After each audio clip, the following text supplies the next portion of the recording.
श्रियकान्ताय कल्याणनिधये निधयेऽर्तिनाम् श्रीवेङ्कटनिवासाय श्रीनिवासाय मङ्गलम् लक्ष्मी सविभ्रमालोकसुभ्रूविभ्रमचक्षुषे चक्षुषे सर्वलोकानां वेङ्कटेशाय मङ्गलम् श्रीवेङ्कटाद्रिशृङ्गाग्रमङ्गलाभरणाङ्गये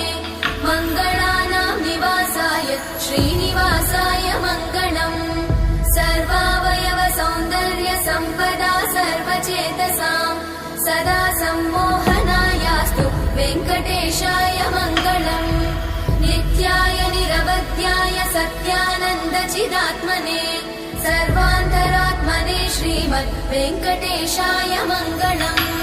स्वतः सर्वविदे सर्वशक्तये सर्वशेषिने सुलभाय सुशीलाय वेङ्कटेशाय मङ्गलम्।